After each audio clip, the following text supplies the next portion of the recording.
everybody, welcome to the channel for a new video. So basically it's a topic I thought about during the last tournament I played, where I saw some people sometimes struggling with the how fast they play, and I thought, what did I put in place, did I set up, did I change since the last couple of years to play faster basically.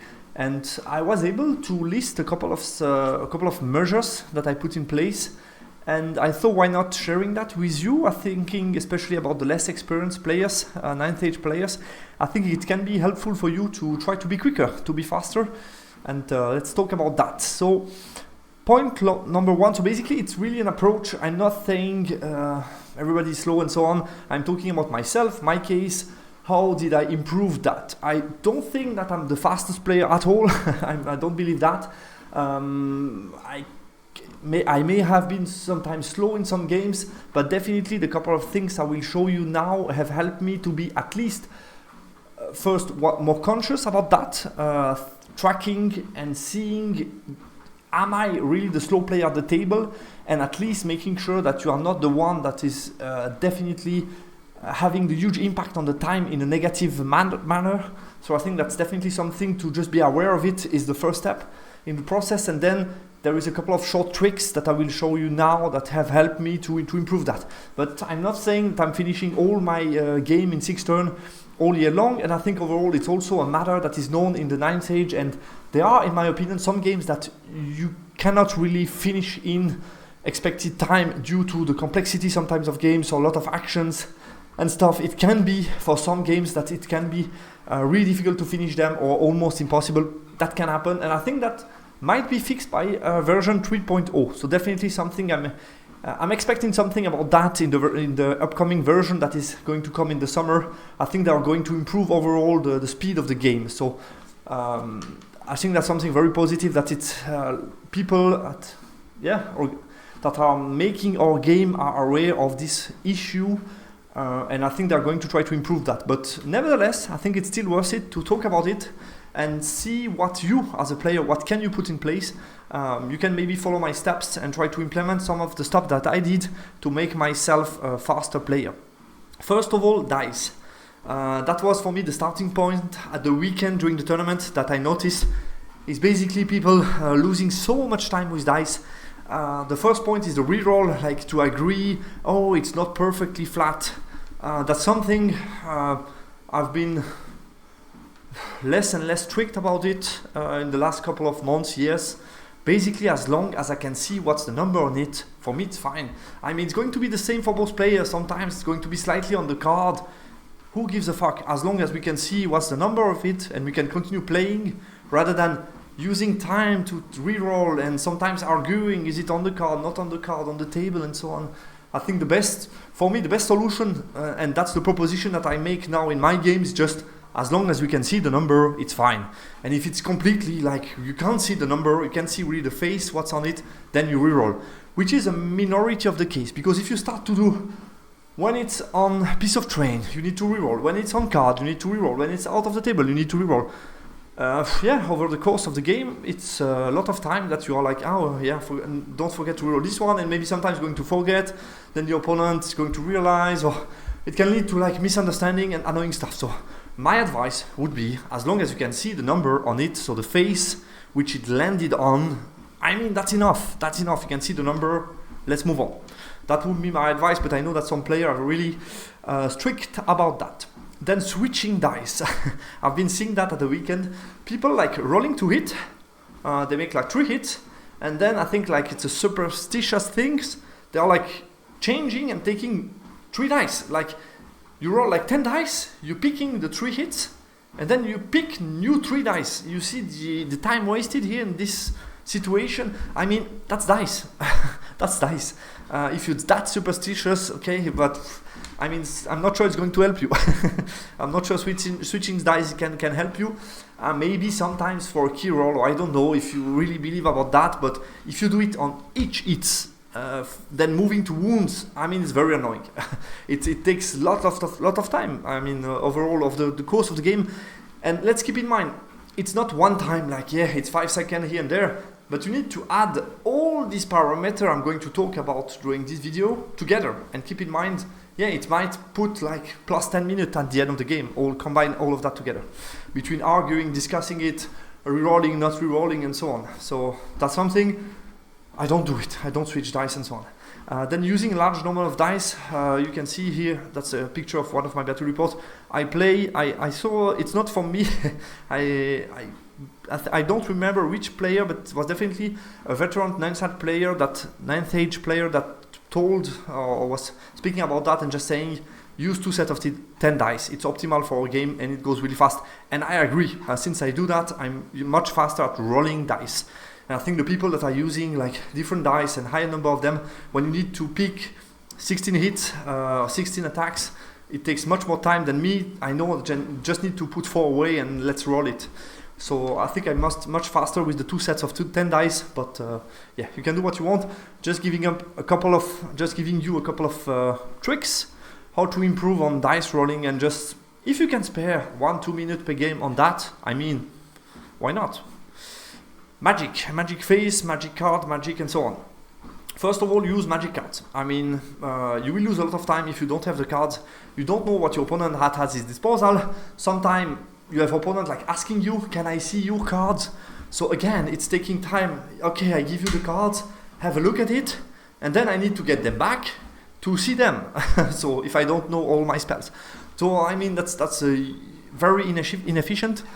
And I think I just have a set of all magic cards so that I can look what my opponent will do, what I can do. And I mean, each player should have that. I mean, I don't know how you play without that. I know that some players are writing down.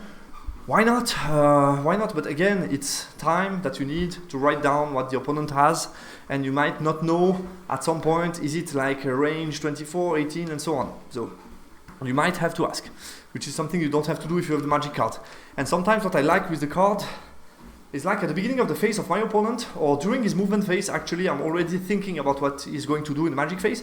And basically what I can do, we are at range distance with no combat upcoming, I can like turn down all the cards that are combat buff because I don't care at all. And this allows me to focus on the only spell that matter and might help me in the decision making process of which spell to dispel. And that's something, yeah, I'm looking at during the movement phase. I'm not waiting, okay, let's move on to magic. I've been sitting here seeing all the movement of my opponent during 10 minutes. And now I look at the spell when he starts and I have to tell him, don't go too fast, I need to think about it. No, it cannot be. Turn up the spell card during his movement phase and start looking at it and thinking what's the key dispelling priority for you during this magic phase. Yeah, plan in advance, be fast. I think try to roll quickly and think about what you want to do in advance. Like I said, magic also in your active turn, you need to have a plan in mind and know what's going to be the sequence. I think definitely magic phase is a phase where you can win time. If you are a slow player, that's definitely something where you can spare time. And overall, I didn't want to make a whole point about that because I think it has been covered enough in various videos of various YouTubers or also articles that I read, like gaming material. What can you have? I mean, it's well known. Nowadays, I think most players are playing with angles, measurement, tapes, corners, and so on. But yeah, having gaming material definitely helps in being faster, and just being able to track position and stuff will make you way quicker. Third, track playing time. That's something I've been putting in place since, I don't know, maybe 2 years. I'm not doing it all the time, to be honest. But basically, it's since the topic of chess clock has been more and more spoken in the ETC topics. For me, I've never been such a fan of a chess clock. I like the principle of tracking time. I have no problem with that, but I prefer to do it. Each player can do it for himself, or you do what you want. But what I do most of the time, I just write down the starting time, end time of each turn for each player. And basically, this helps you to track more or less how long lasts each playing turn for each player. As you can see, then you can quickly convert it into minutes, and you just have a measurement of, okay, his turn one. Is it a turn one? I mean, a turn one with no action, 15 minutes, yeah, that's fine. If it's no action, 35 minutes, you can quickly realize it's going to be hard to finish the game. And basically what I really like about this method in comparison to chess clock, for me, chess clock, it makes it for me a less friendly game, less enjoyable game, because since you are switching time, you should, at least if you play them correctly with chess clocks, you should switching time at each questions, each stuff. Basically, it cleans from the game every small talk, having fun, question and stuff. You need to clean that because you know you're losing time, and it's on you all. If you make any joke or anything slightly out of the game, or you discuss about something, it's going to be on your time. So you know you need to clean that. So it makes it for me a bit too robotic. I prefer to just track turn. Obviously, my opponent could stall a bit my turn by asking a lot of questions, but I mean, how often is it going to happen? Maybe one game in your entire life, so not so often. I think just tracking time per turn is perfectly fine, and in, let's say, 95% of the game, you don't need to even mention it. That's what I like about it in comparison to chess clock. That is going to be on the table, that is going to like force you to have a focus on it, and you need not to forget to click on it and so on. It adds for me something that doesn't really belong to our game, to be honest. So yeah, overall, I get why people want to track time. Why is it needed? Because we are in a game of precision, and we can basically extend it a lot and make some games very, very complicated to finish if you want to on purpose, which is an issue, obviously. So I get the idea behind it, but I don't think the chess clock is the best tool, in my opinion. But again, that's my opinion. That's my way to see it. I get that people might have other opinion, and like I said before, I really hope that the shortcut that will be made, or the simplification that are going to be done in the version 3 of our game, is going to partially solve that issue. But I think it's also a player issue, and that's why I'm doing this video, because I think it's up to you to realize that it might be an issue for you in some games, and it's very important to understand why. I think the main issue is not for me that from time to time you are not able to finish a game due to a complicated game with a lot of combat and so on, and problem to solve. I can get that. The problem is more if you are regularly have issues to finish your games, then that's something that is coming very regularly, and that's an issue. Then it's an issue in your way of playing the game, and I think that's something you need to take seriously. And the last point I mentioned about tracking playing time is get experience. I think that's one of the key learnings that I had with this solution of tracking time, which is quickly done. Really, my way to do it is just take a watch where you have the 4 numbers.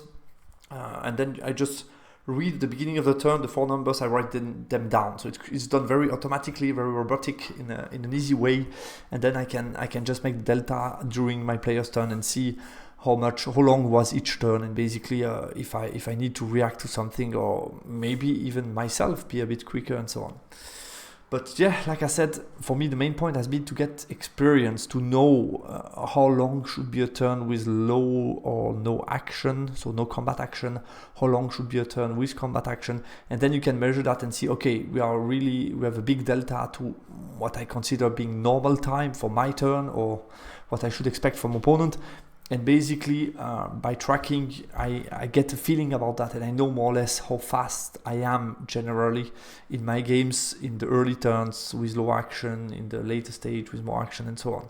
So I think it's quite useful to get an experience, and basically just keep an eye on that. It shouldn't be, for me, the key aspect, it shouldn't be an obsession.